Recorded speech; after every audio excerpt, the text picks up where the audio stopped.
nerd. Welcome back, nerds. Welcome back to Judging Nerd Culture. I'm Jess. And I'm Ollie. And today we're doing something weird. Yeah, a little different. A little different than our... My voice sounds weird, but a little different than usual, but still really fun. Yeah, today we're going to be figuring out through a bracket-style competition who is the best Disney boyfriend / prince. Yeah. We're going to do just princes, but there are so many love interests that they deserve their spot in the lineup, but aren't specifically a prince. Like, when it comes to the princesses, the princess-I. The princess-I. Is that the plural princess? So my favorite is Mulan.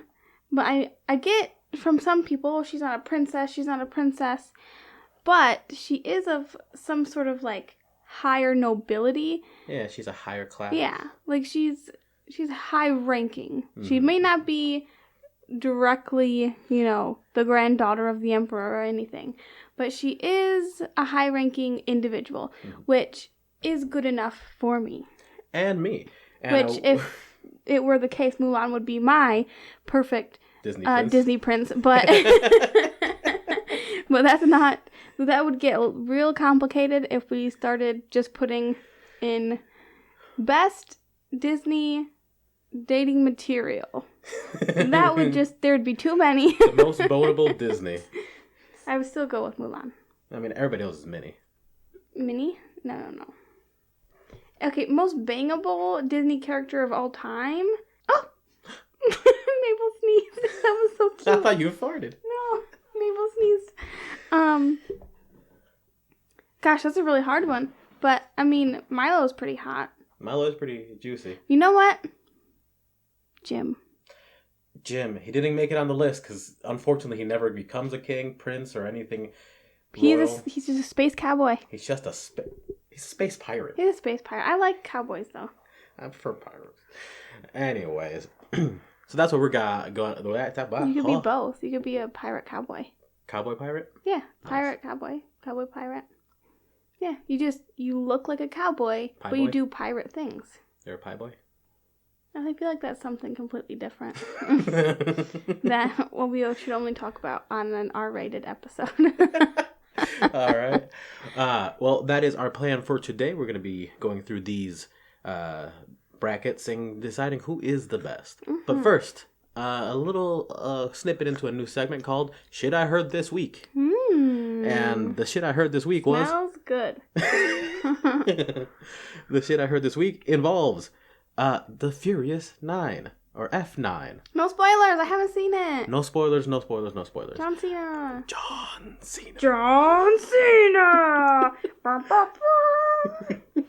Yes, it released a week or so ago, and with a recording budget of $55 million, which is a lot of money, but also for a big movie is not a lot of money. Yeah, for a Fast and the Furious movie, I feel like that's not a lot. Especially since last time they flew the Rock from one building to the next. Right? Man, these movies are wild. The thing that gets me about the $55 million is that we've seen the trailers. The shit they do in this movie seems wild. Either they really underpaid their CGI guys or something. Because damn. But yeah, it opened opening weekend. They made $70 million, so already coming out on top.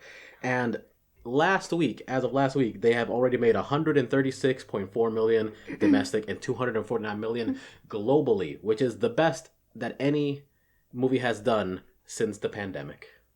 Well, I feel like since the cast of Fast and the Furious are a family, they don't have to pay each other that much. Vin Diesel doesn't have to pay his friends very much to be in the movie with him because they just like each other now. So they're like, yeah, that'll be fun to make another car quick boy movie. Which they're not even about racing anymore, which I'm kind of sad about. That's why they. I like the fast. That's why they it's took. It's not furious anymore. It's just fast. No. It swept that around. It's not fast anymore. It's just furious. Is it Furious 9? Yeah. Oh, okay. I understand. That's why there's weird shit. That's why the Vin Diesel can lift a car. He's just really angry. He's very furious. He's too furious. He's a small Hulk. The angrier he gets, the stronger he is. Vin Diesel is a gem. Oh my god. In other news for streamers, if anyone likes to stream, Riot, the creators of League of Legends, came out with a album called Sessions VI, a stream-safe album of lo-fi background music. If that's your jam, enjoy. You can use it and stream, and you're not gonna get copyrighted. Thank you, Riot, I guess. Thanks, nerds. Thanks, nerds. For your nerd music. The last little piece of thing that I heard this week is Windows 11 was shown. It's happening. They're coming out with another one, even though they said they never would. Oh, I heard of something. I heard that there's going to be another Fallout game. Yeah. Fallout London. Awesome. That means Oi. Oi. Oi. Oi, get back over here.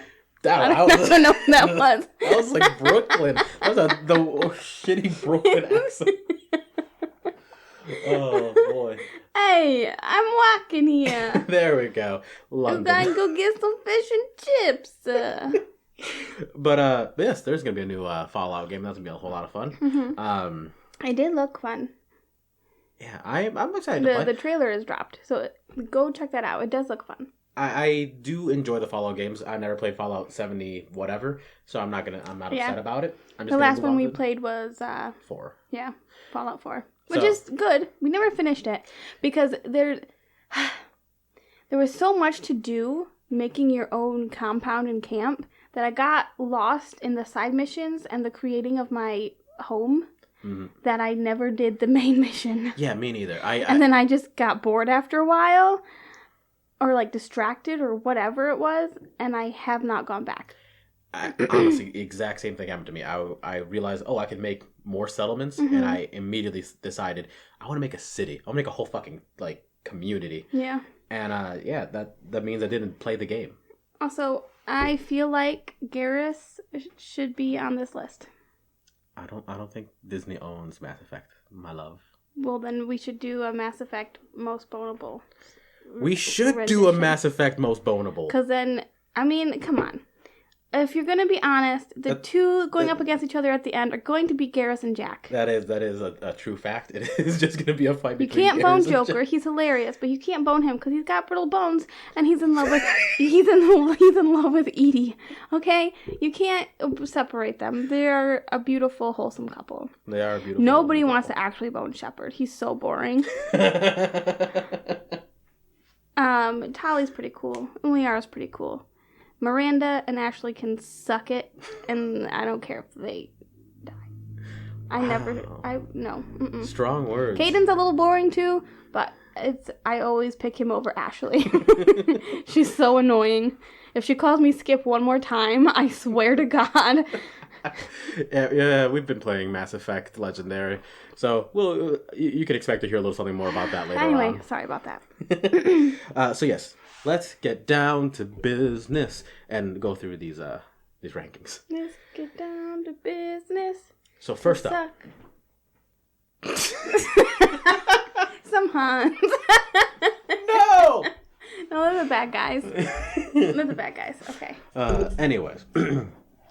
First up on the bracket, Simba and Philip. Philip. So, remind me, who is Philip? Prince Philip is the prince from Sleeping Beauty. Right. So, do you want to argue for or against Prince Philip? I'll argue for Philip. Okay. I think I know more about Philip than you do. You definitely do. I will Rarely, but I think I do. I will be pro Simba. Okay. 3, 2, 1, go. Action. Okay. So, first thing. State your case. Simba. Why should he move forward in this best boyfriend thing? So, if you watch the movies, you know that he's a horrible dad, but he is a wonderful boyfriend. Mm-hmm. The love scene between him and Nala in the first movie is as close as we've gotten to sex in a Disney movie. Okay. Is Road to El Dorado Disney? Because then you would be wrong. They just show sex on screen. I'm sorry, I had to interject there. Continue. True. I don't. It's it is Disney. It probably is Disney. Yeah. They own everything. Yeah. They are the Illuminati. You're right. You're right. Second closest we've gotten to sex on screen is good old Simba. El Dorado was so ahead of its time. Okay.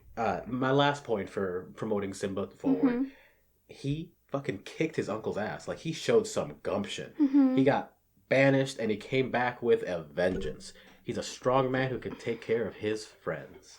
And we can respect that. Okay. Now, number 1, which I think everybody will agree on. He's a lion. He will eat you.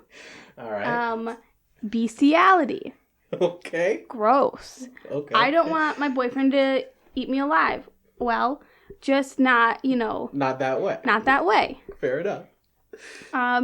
If you, like you said, do watch all the movies, you get to number 2. He's incredibly racist towards Kovu. But he's still a good boyfriend. I feel like maybe he's a loving husband to Nala, but it's kind of gross that he's racist. That's all I'm saying. It's just kind of gross. It is gross.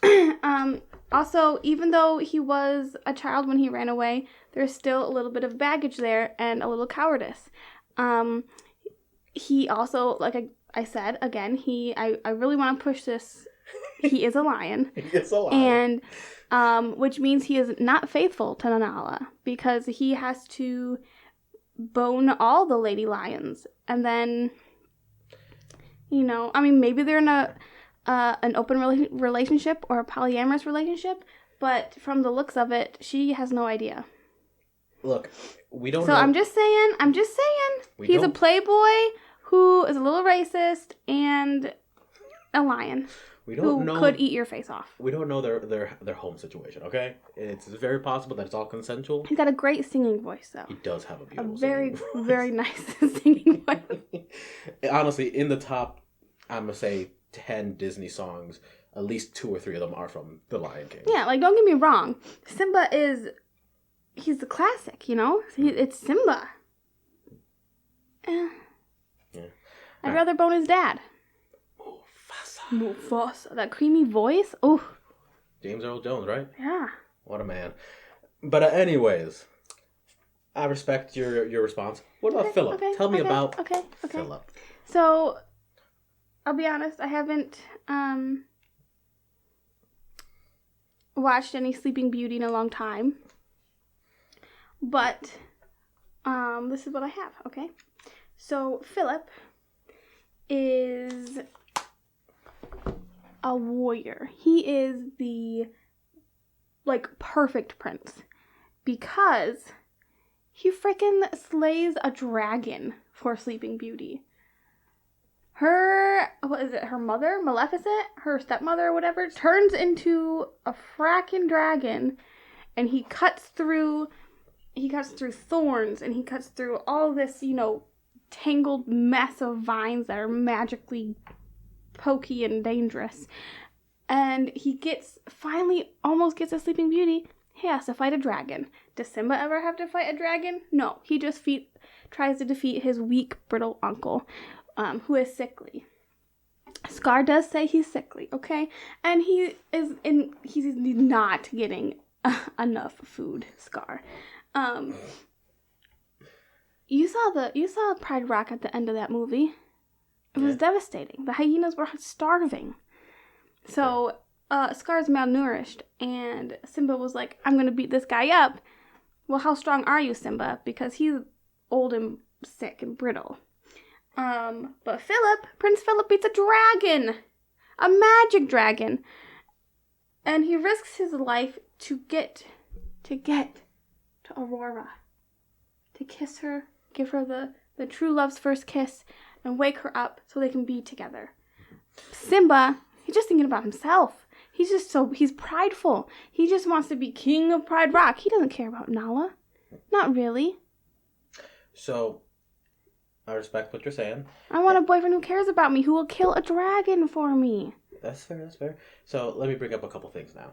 I also want to state, I don't really like Philip either, but I'm on his side right now. That is the hand you were dealt. Mm-hmm. I just want to say just a quick thing. One, she was passed out. He did come on to an unconscious woman. They knew each other. They had to meet to be able to fall in love, to have that initial, like, oh my god, love at first sight. Well, one, it's Disney. No, they didn't. They didn't have to. They could just see each other and be like, I want to marry that person. Allie, love is magic. We don't understand. Fine. Point is, she was unconscious and he came on to her, and that is not okay. He had to wake her up. She was under a spell. Otherwise, her and all of her family would have just been asleep forever. He had to do something. So, give her a little smoochy smooch while she's asleep to wake her up, or let this entire kingdom stay asleep and probably die for, ever. Well, fair, but here's my second point. If you watch the movie Maleficent, you know that she's actually not that bad. Is that going to be in canon, though? Are you really throwing that at me? I am. You're really throwing Angelina Jolie at me. I am 100% throwing Angelina Jolie at me. Because if we recontextualize it, all we know is that, what we really know is that Maleficent was a kind kind forest spirit monster lady who was assaulted by the humans and repeatedly attacked and pushed away. But here's the thing. Philip didn't know that. He just saw this giant dragon endangering the woman he loves and her entire family. He didn't sit down and say, hey, dragon, what's your story? He was like, oh my god, this thing with sharp teeth as big as a tower and breathing fire at me. I have to kill it. Otherwise, I'm going to die. I mean, sure. I'm sure he had his reasons. If that Maleficent you're talking about is the same Maleficent as the one I'm talking about, then honestly, maybe she wasn't as good as Angelina Jolie portrayed. Maybe not. And she could have turned herself back into her human form and been like, hey, guy, I can just go in there and give my stepdaughter a little smoochy smooch, and she'll wake up. So why would she have put her to sleep in the first place? Maybe you're right. Maybe it's, she's not as good as Angelina portrays her to be, but also maybe this narrative is very Philip-centric because he's the winner. So he's putting out the best story for him. Because in my eyes, all I see is him taking advantage of two women. Well, okay, hypocrite. Simba does the same thing. He's taking you? advantage of Nala because he's also boning the other lions. Hey, that is a romantic dynamic, and that is not our place to judge.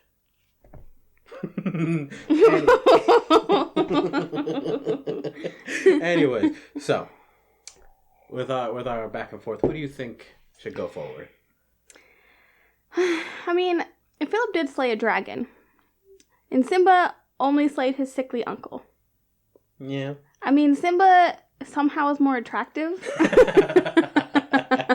Alright, so we got to put some points in for attractiveness. Simba's leading there. Alright, here. I'm going to make a tally. Simba is somehow more attractive than Philip. I'm going to give Philip a tally because he killed a dragon, not his sickly uncle. That's fair. Okay? I will give Simba a point for his beautiful singing voice. Listen, Philip can sing too, but it's not the same. It's not the same. And say what you will about Philip, kissing an unconscious woman. That's its own thing. But Simba wooed the hell out of Nala. Like they had. Did he? He didn't. He sure as hell did. No, they no, had no, the most romantic. That was music. all Nala. That was all Nala. She was trying to get him back to Pride Rock. Yeah, and then and she was like, follow this vagina back to Pride Rock, and you can have it. He wasn't like, oh, look at me, Nala, because he was terrified and a coward, and he wanted to stay with Timon and Pumbaa and eat his squishy bugs. All right. Hakuna Matata.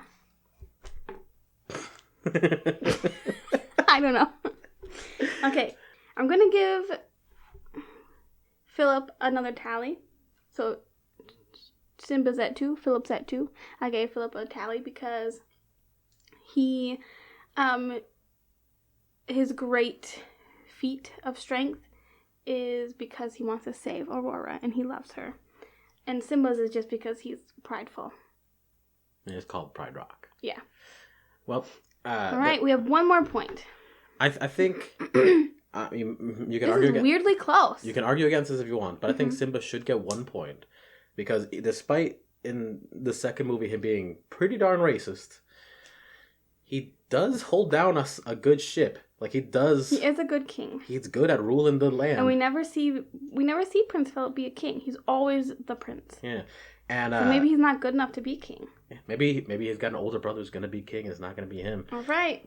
Okay, everyone, you heard it. Simba moves on. He mauls Prince Philip and gets the next place. All right, our next battle is Prince Charming and John Smith, which that could be very easily done. Yeah, I feel like Who wants to argue John Smith? I'm the white person, so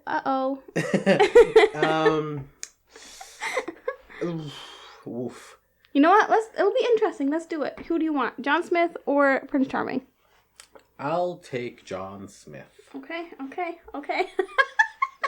That's probably for the best. Okay. So John Smith. What can be said about this man? He's an adventurer. Mm-hmm. Okay. Everybody loves adventure. Exactly. He's traditionally handsome. Mm-hmm.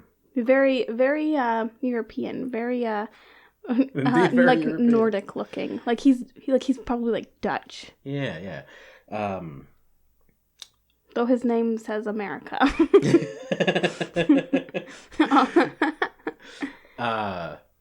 Managed to.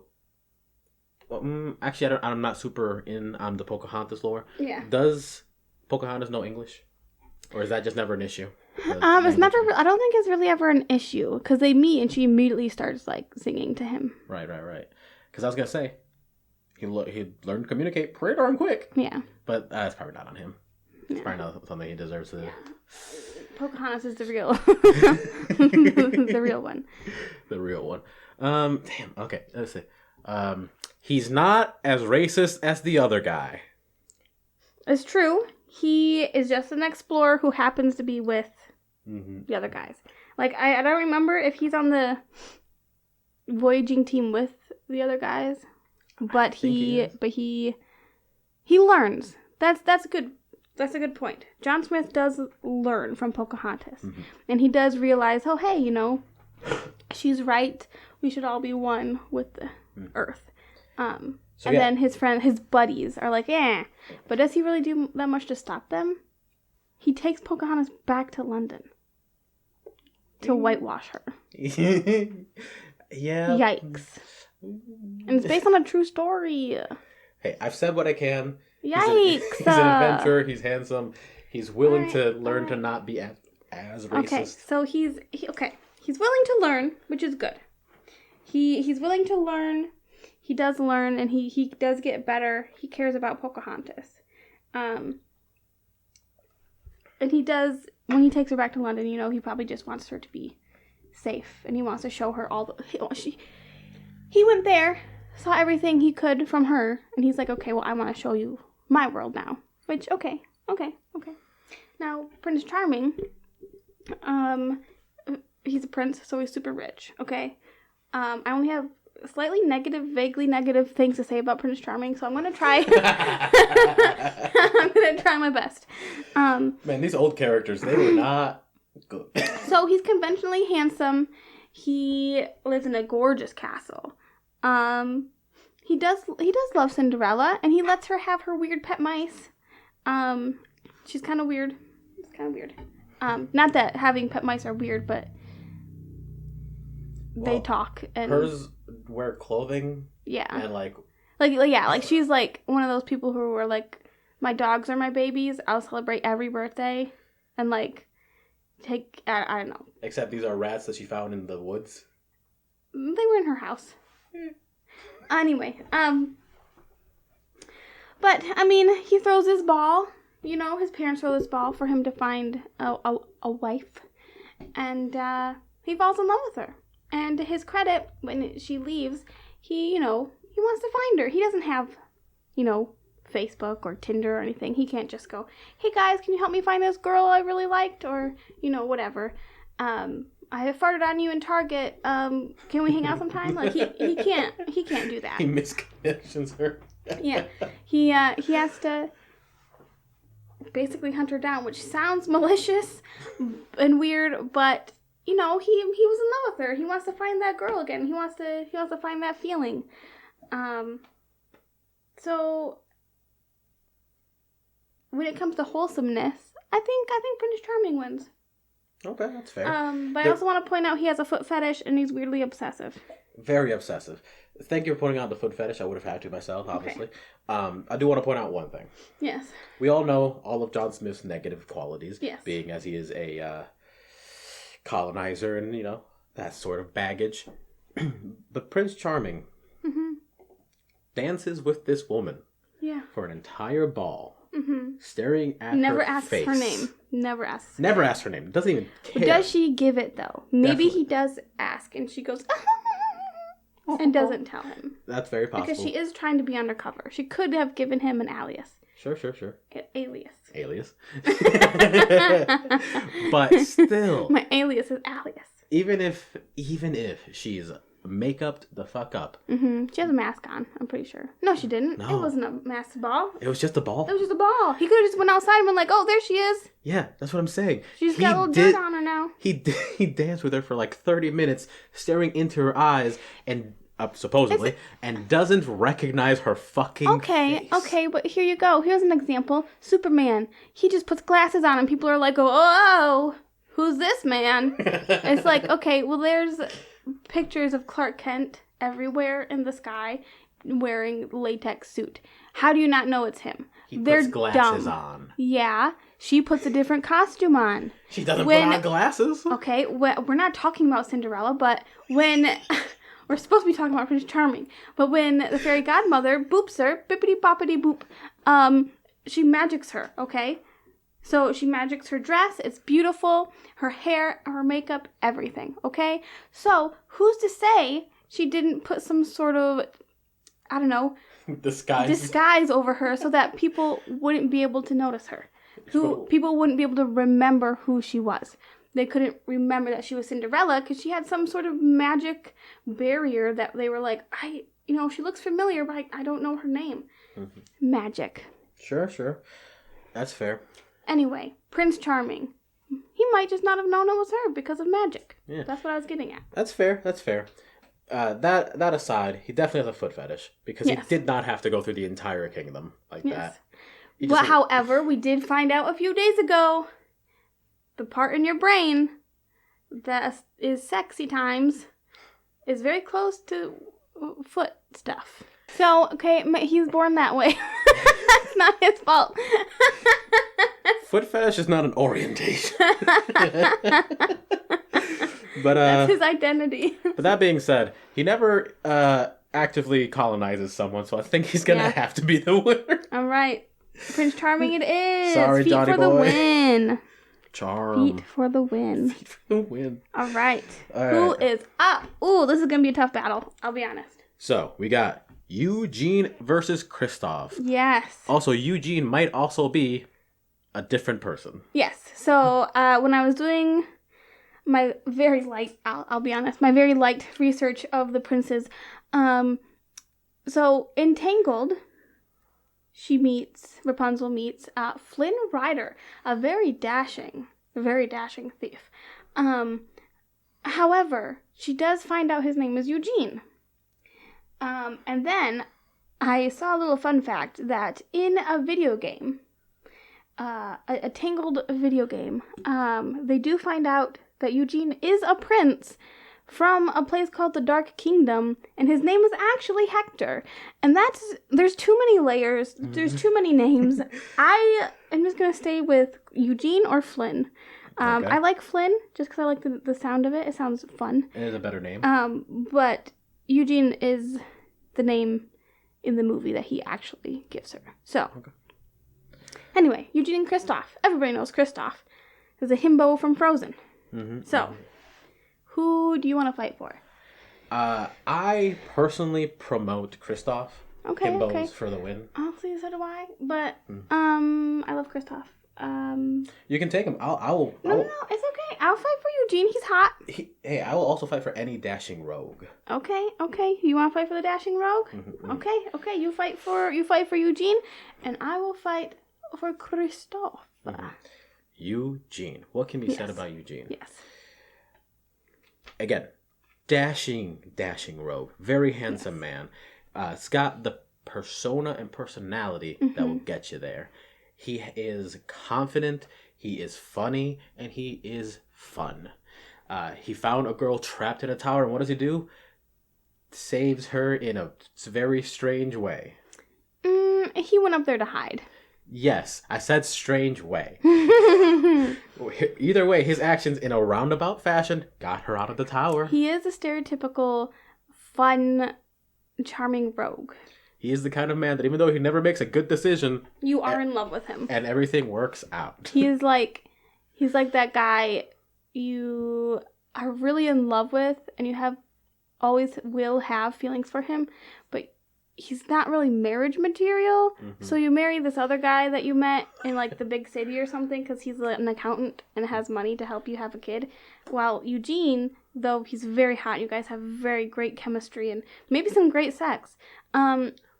It's just not gonna work. It wouldn't work. You guys would end up arguing and breaking up again, off and on.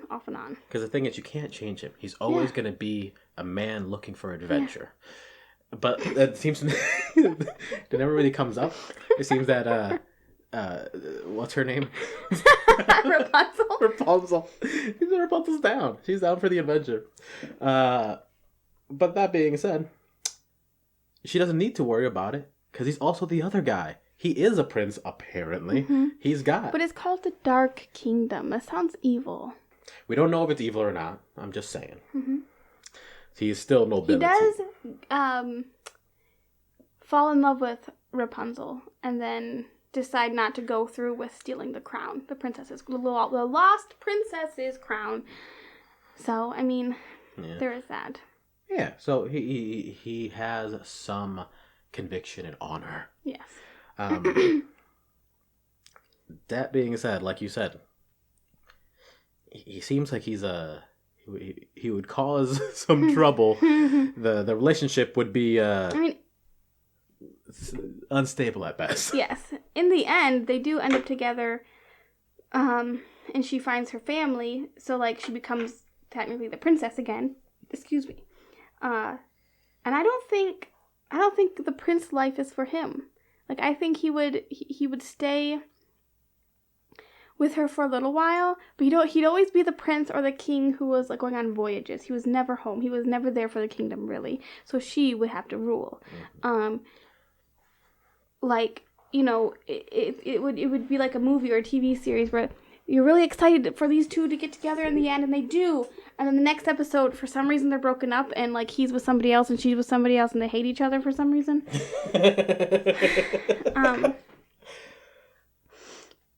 Yeah. Yeah. What about Kristoff?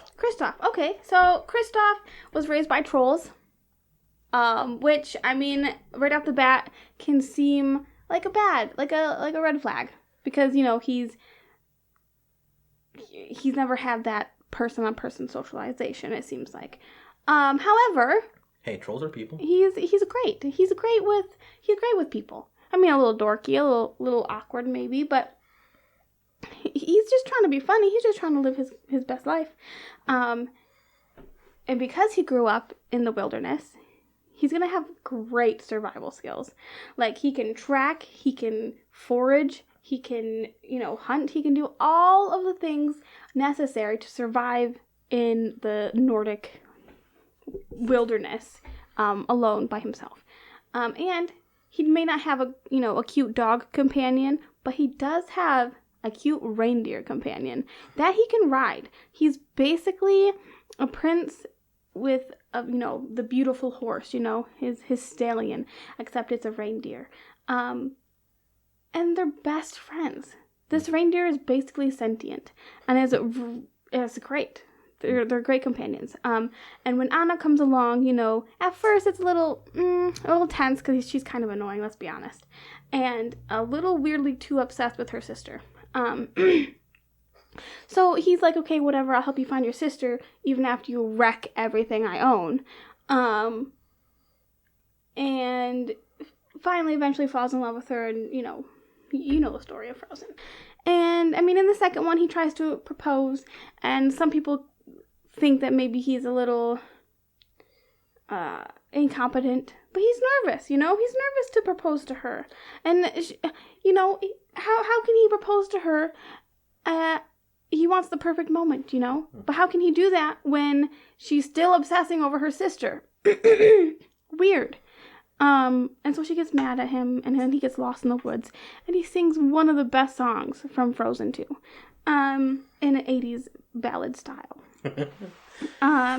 So you come right down to it, I'm just gonna say he's good with animals, he's great at survival, and he's the perfect himbo that you want in your life.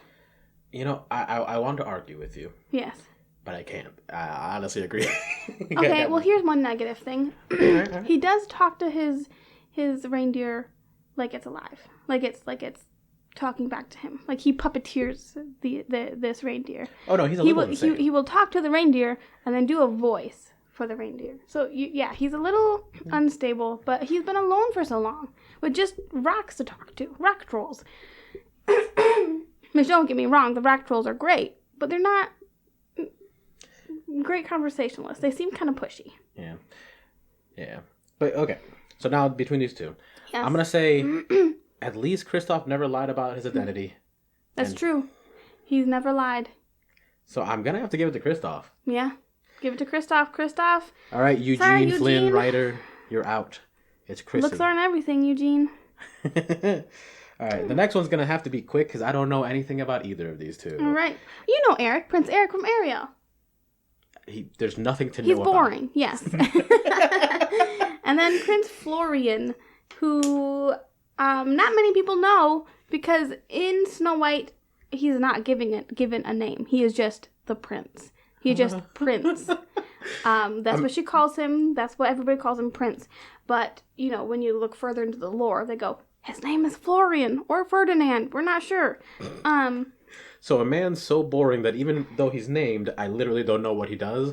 And a man so boring, they didn't give him a name. Yeah. Okay, so really quick before we just kind of randomly, honestly decide who's who.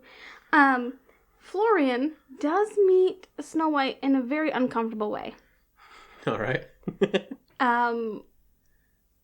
He hears her singing, climbs over the castle walls, and sneaks up behind her to look in the well and sing very loudly next to her. Yeah, she gets terrified, and she runs back into the castle. And he's like, oh, wait, no, come back. I want to keep serenading you. That's creepy. Those are some red flags to me. Mm-hmm. If I was singing in my backyard and somebody climbed the fence, jumped the fence, and started singing at me back to me, part of me would think this is awesome. But another part of me would think this person is going to murder me. I need to get away. Most of the parts of me would assume that second thing. Yeah. And Eric is married to a mermaid. That's dope. Yeah. He's not dope, but the fact he married a mermaid is dope. Here's the thing about Eric. I have nothing bad to say about him because he doesn't do anything. He sees a mermaid, goes, oh dear, that's awesome. And then leaves. And then finds a random girl who can't speak and decides, all right, voiceless girl, I guess I'll bring you to the castle and take care of you until you figure out what's going on. See, that's nice. Good. Yeah, that's good. He is taking care of a woman in need. Yeah, because she is a complete stranger, and I respect that. And even though she can't talk, he falls in love with her. So, like, he's not ableist. Yeah, he's not ableist. He sees someone in need and takes care of them. Even though he has no personality, he doesn't do anything bad. Yeah. And let's go back to Florian. He does do the same thing that Philip does. He kisses an unconscious girl. We need consent in Disney movies. I'm sorry, Florian. You're out. All right, Eric. I mean, Eric is, again, more attractive than Florian. Anyway. Now the next one. Next one is a good'un. Our next matchup is Milo versus Tarzan. Yes. And I know what you're thinking. Tarzan's not a prince, and neither is Milo. Milo becomes a king after he gets married, and Tarzan, I mean, he is Kerchak's adoptive son. Kerchak is the ruler of his family. I'm gonna say it counts. Who do you want to take? I'm gonna take Tarzan. All right, I'll take Milo. Tarzan, strong, independent, learned how to communicate with apes. Yes. That is impressive. And then within a few weeks, learned English. Mm-hmm. He's adaptable. He's smart in its own way. Mm-hmm. He is also freakishly strong. He's freakishly strong. Great at parkour. The best parkour person in the world. He led to the best Tarzan movie ever, George of the Jungle. Can I just say one thing really quick? People need to stop being mean to Brendan Fraser.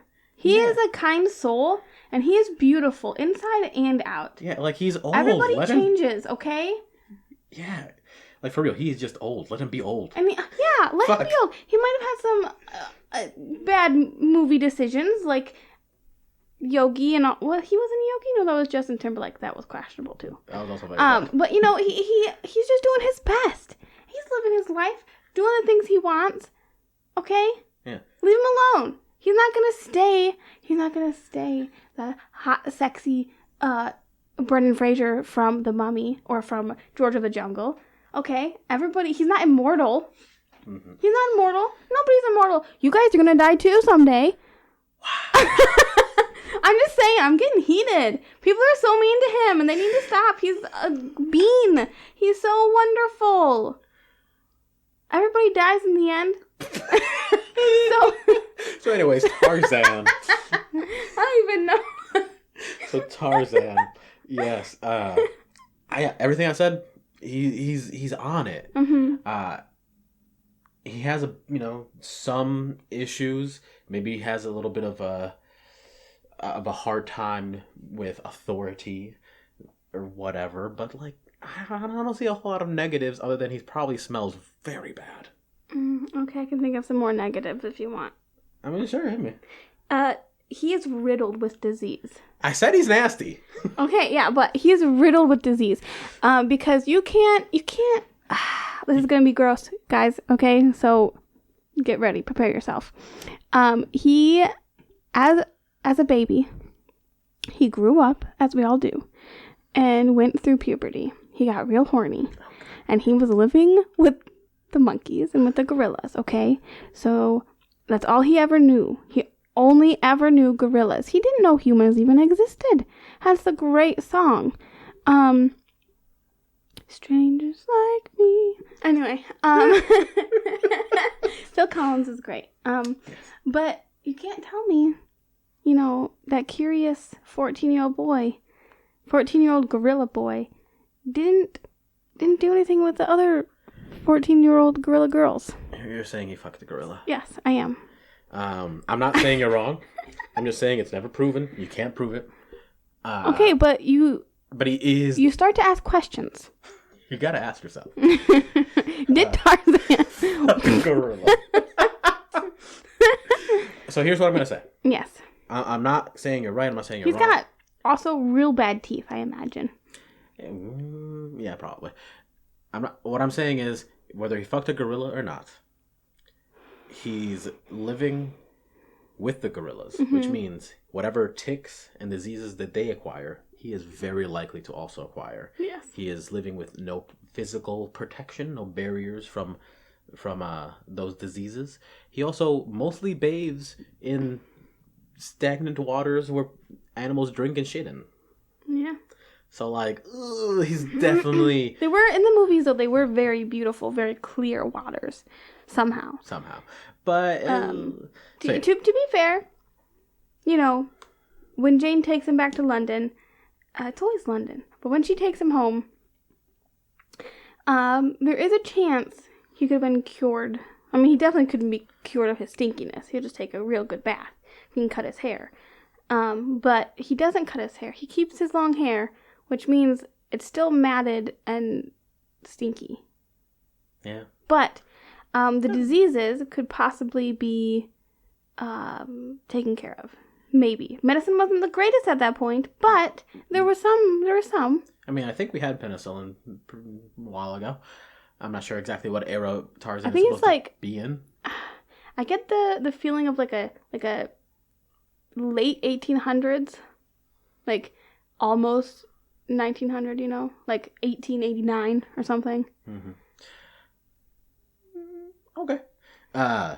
Well, that's all I gotta say about Tarzan. He's a fucking goat. He's great. He is great. He's just dirty and stanky. Yeah. What about Milo? What you got about Milo? Milo is fantastic. Oh my god. So he wasn't raised by gorillas. He was raised by humans. And so, he's got the awkwardness that all of us have. He is not conventionally handsome, but he's very cute. And it really helps that he's very smart and pretty quirky, pretty funny. He's got a big heart. He's got a really big heart. And he really tries so hard to find Atlantis. And he finally finds this group of people who are willing to go with him. And he finds, the beautiful princess. He finds Kida, right? I think that's her name. He finds her, and instead of being a creepy colonizer like John Smith, he is just like, teach me everything, please. I love this. Like, I'm not here to take over. I just want to learn. And they love that. She loves that, So, like, he's just a man who wants to learn. He's cute. And everybody loves him. Like, he may not be one of the most talked about fellas, but that's because nobody talks about Atlantis or Treasure Planet, and that's garbage. But yeah, I don't think I have to fight very hard for Milo, because it's written in the stars that he is just pure. He's very courageous, because he does journey forth to find Atlantis. He's very dedicated, and he is very protective. He's very protective of Kida and her culture when things start to go south, which you don't see a lot with a white man. He's normally only protective of his own culture, which is everybody else's culture at the same time. So yeah, he's dedicated. He's smart. He's funny. He's cute. Courageous. I'm gonna say I can't think of much negative about Milo. He does have some anxiety issues, but he gets over most of that. He fights through it. He might be a little too dedicated to finding Atlantis, but it was his dying grandfather's dream, and he felt he needed to take care of it. Tarzan, the only negatives are mostly just that he's probably not gonna live very long, considering he's definitely infected with some parasites. Yeah, he's got worms. But here's the thing. Milo had a better movie. Yeah. Don't get me wrong. Tarzan is a great movie, and it is the best. It has better music. It is the best Disney soundtrack. Yeah. Tarzan, Phil Collins fucking killed it. Yeah. But Atlantis is a better movie, and he does become an actual king when he marries his boo. So I'm gonna give it to Milo. Sorry, Tarzy. Tarzan might be more hot, but Milo, I don't know. I think Milo could get it. Milo could definitely get it. He could definitely get it. Keep those glasses on, Milo. So, people are like, keep your heels on in bed. Milo, keep your glasses on. We are almost an hour in, and we haven't finished the first. That's fine. We will finish this first round, and we can do a second episode. And we're gonna have to do a part 2. I think part 2 will be easier because we already laid down the groundwork for some of these. It's not bad. So, anyways, let's finish off these next 3 competitions. 3 rounds, baby. 3 rounds left. We got Naveen versus Kuzco. Kuzco, baby. So who's Naveen? All right, I'll fight for Naveen, I guess. Okay, so Prince Naveen, Princess and the Frog. So he's a little cocky, but I mean, come on, it's kind of attractive. Sometimes, okay, maybe not to everyone, but to me, sometimes a little cockiness is kind of like, ooh. He's kind of a jerk, but I kind of like that in a weird way. He's a little full of himself because like he's rich. He's a prince. He's like look at me kind of deal. But he's not white, so it helps. He's also he's a great musician. I remember that. He's a great musician. He can play the guitar, he can sing, his beautiful voice. So he only gets trapped as a frog with Tiana because of unfortunate circumstances. And if I recall, it is his fault. I do believe it is his fault. So I said unfortunate circumstances.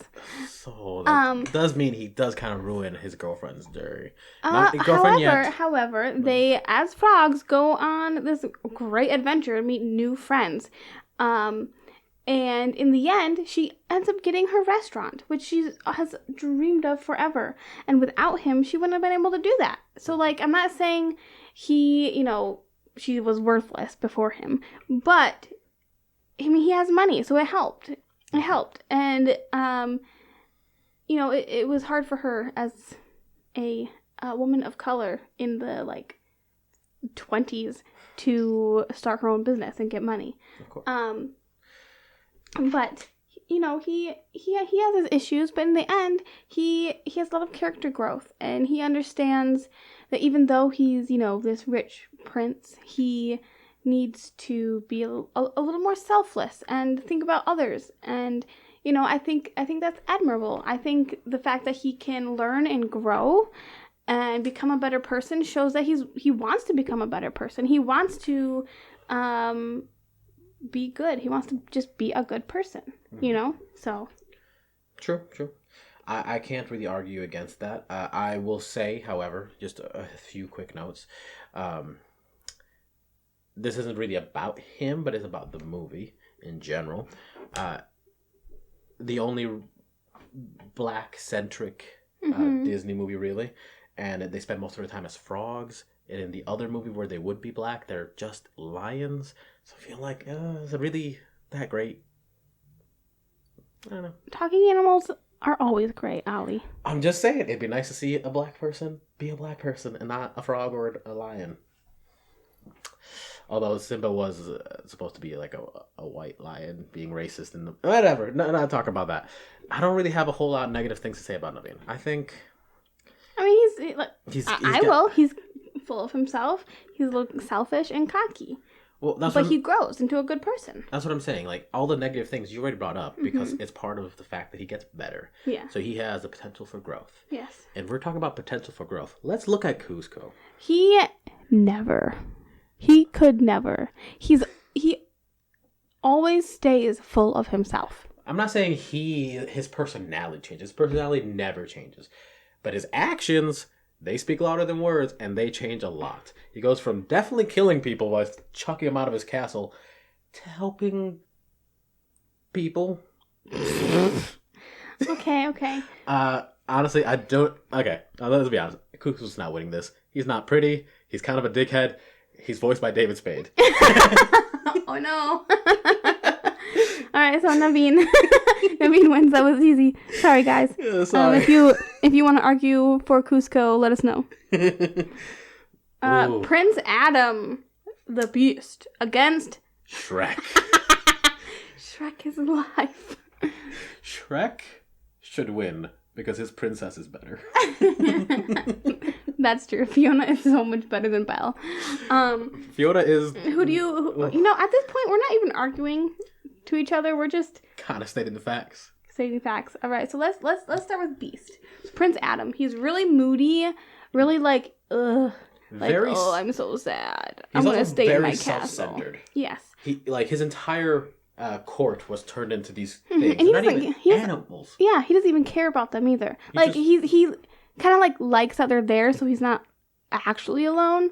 But he's always like, oh, I'm so alone. Oh, don't touch my flower. And you might be this weird monster, but at least you have fucking hands. Yeah, he might be a monster. He might be the Beast. He's basically a lion. He might be, big lion boy, but he can still talk and he still has hands, so he could still live a decent life. He's just playing the woe is me card, and it's kind of annoying. And honestly, like, he could do much better. He could grow up a little. He could grow up, definitely Adam. His friends are doing way deal worse with than it. his friends are doing way worse than he Yeah, is. there are people hurting worse than you. And here's the thing. What's his plan? Kidnap a man, imprison his daughter, and woo her? Yeah, he woos her. What is Which I think is Stockholm Syndrome. And let's be honest, Belle's a little weird because she falls in love with an animal. I mean, that is also true. To be fair, he does speak words. And he is very rich. Yes. Uh, So I guess it's not really bestiality as much as it is. Monsterality? Belle is probably a furry. Yeah, 100% a furry. Other thing, he gets uglier when he becomes a human. Yeah. Okay, so he's too pretty.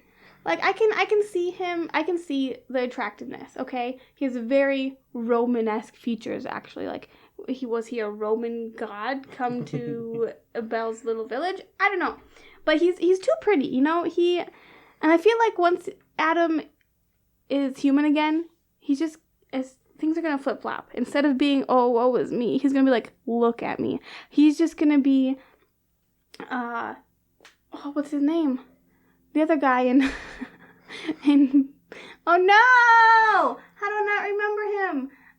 Gaston? Yes, Gaston. He's just gonna be on a Gaston because he's gonna be like, okay, well, I'm not a beast anymore, so look how hot I am. Mm-hmm. Look how full of myself I can be now. Mm-hmm. Look at my beautiful castle. Look at everything that I have and that you don't have. Yeah, and I want to bring it back to the way he woos Belle, because he knows that if he doesn't get this girl to like him, and more importantly, all of his friends and co-workers and servants will remain as furniture for the rest of their fucking lives.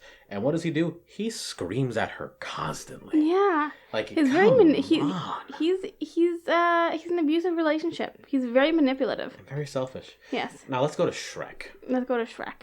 Oh my God, let's go to Shrek. Let's go to Shrek. He lives in a swamp. This man, he's just living his swamp life. Yeah. Having a good day. And what happens?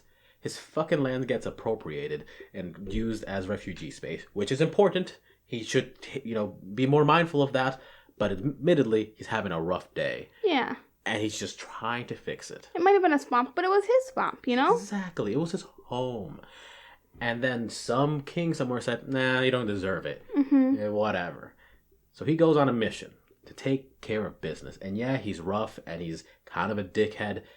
But he's having a hard time. He's not trying to be a good guy. He's just trying to take care of business. And he's never had to be a good guy. He's always been by himself. So he doesn't know the right way to interact with humans because they've always tried to kill him.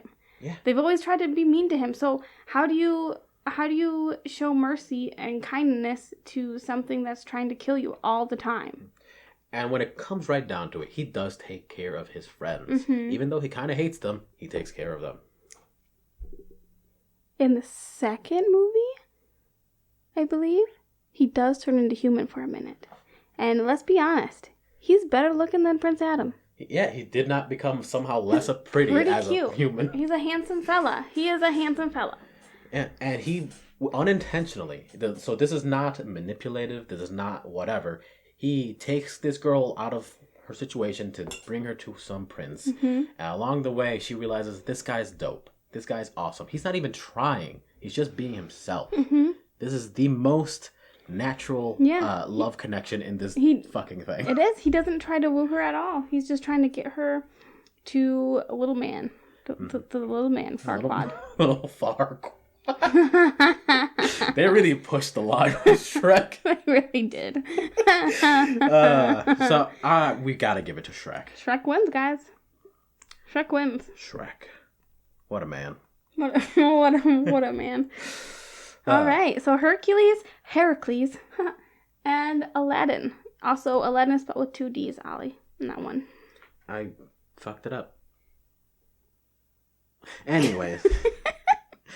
So, this is a hard one because, on one hand, Heracles is a god, right? He's a fucking god. He can lift a mountain. He can beat a titan. He's a fucking god. He is. He's the son of Zeus.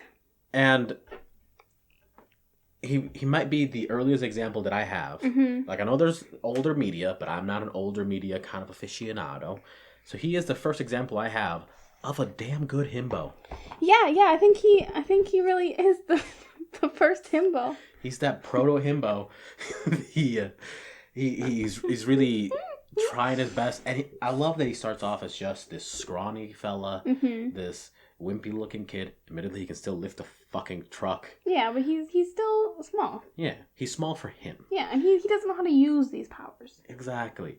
He's a little frumpy. He's uncoordinated, and then he gets down to business. He works his hardest with his good satyr friend, and he becomes a champion and a hero.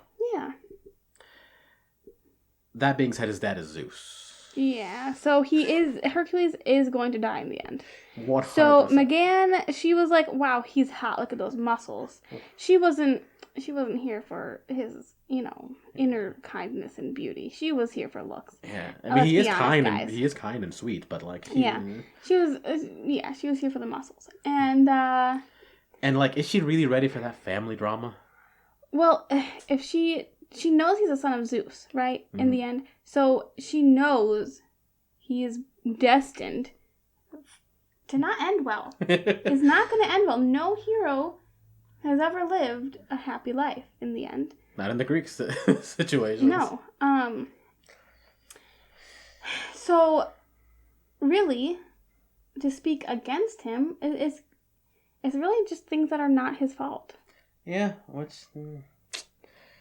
He is kind of dumb, which is, I mean, I don't... He's a himbo. That's his I know, but personality. listen. With Kristoff, he at least knew some things. He was just kind of like a little too sweet sometimes. Now, Hercules, I feel like if I were McGann and I married him, I would also have to take care of him. Yeah. And I am not in with that. It's like, I'm not your mom, I'm your wife. So, like, I don't want to have to take care of you, Hercules. You can lift a mountain. Yeah. He's also, despite becoming a hero and becoming a little more focused, in general life, he's still not very coordinated. He will ruin your house multiple times. Yeah, he's clumsy with the strength of, like... Strength of a god. Strength of a god, yeah. So be careful there. Yeah. You might die. You might die. All right, last thing about... don't ask him to strangle you in bed, because, because you might just die. You can't do anything too spicy in bed with Hercules, because he can't control it. He might end up dead. Yeah. So Aladdin. So I know you have some negative ideas regarding Aladdin, but here's what I've got to say. Aladdin. You know the protagonist look, the male love interest in 2000s Disney movies? Yes. He is all of those mixed into one. He's got the flowy, floppy hair. He's got the beautiful smile. He's got the charisma and personality. Don't get me wrong. I would definitely nail Aladdin. I could definitely see myself falling in love with him. I mean, you're basically Aladdin, and here we are. Oh, thank you. Another thing, where Hercules fails, his intelligence. Sorry, Hercules. You did try to kill a hydra, but cutting off its heads, no matter how many times that didn't go well. Yeah. Aladdin, on the other hand, that motherfucker is very clever. Smart. He's very clever. He tricks Genie into using his magic without even saying a wish. He just says, I don't think you can do it. And then boom. Which, to be fair, makes Genie seem kind of dumb, too. Genie is definitely a himbo. Oh, Genie's an idiot. Genie's a beautiful himbo. Yeah. Beautiful blue himbo. But still, Aladdin did outsmart not only Genie, he outsmarted Jafar and his stupid parrot. He is brilliant. Yes. And he also survived his entire youth as a street child. Yeah. He managed to find his way to food and remote safety inside some sort of roof without having anything to his name. And I know that does make him a thief and a liar and a cheat.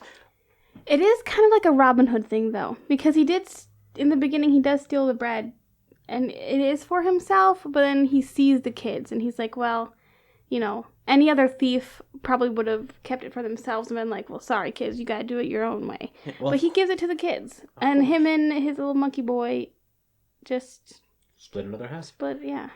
And hey, he's a kind-hearted soul. He knows where those kids have been, and he has been there himself. Yeah. So of course, He might be a thief and a liar, but that's because it's the only way he could have survived. Otherwise, he would have been starving and dead.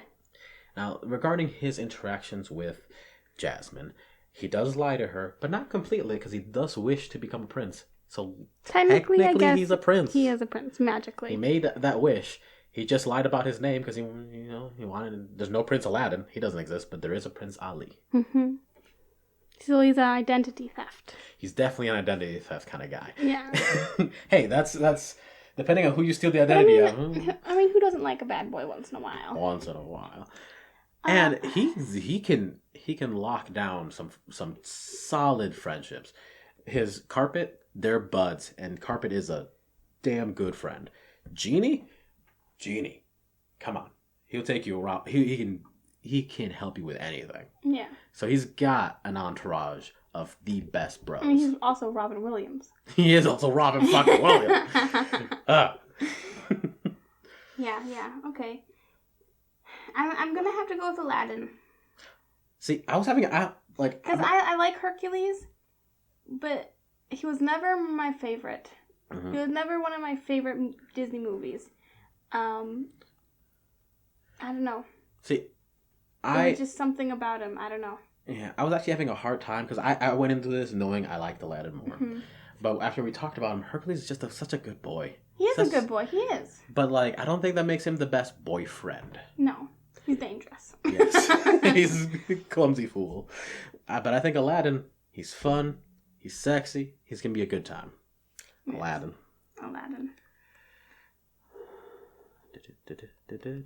All right. So we've got our first round of boys done. We will put these up on our platforms so you can join the argument. Yeah. Tell us who you think should win. Tell us if you think someone who we picked shouldn't have moved forward. And tell us who you think should move forward next. Should be a fun one. I think next time we'll probably be able to get through the rest of them, considering there's half as many and so on and so forth. We've got next episode. We have Prince or Noble Warrior General Li Shang against Simba. And whoever wins there is up against Prince Charming. Yes. Then we have Prince Charming. Or no, you're right. So Li Shang and Simba. Mm-hmm. Li Shang, Simba, and then we have Kristoff and Prince Eric.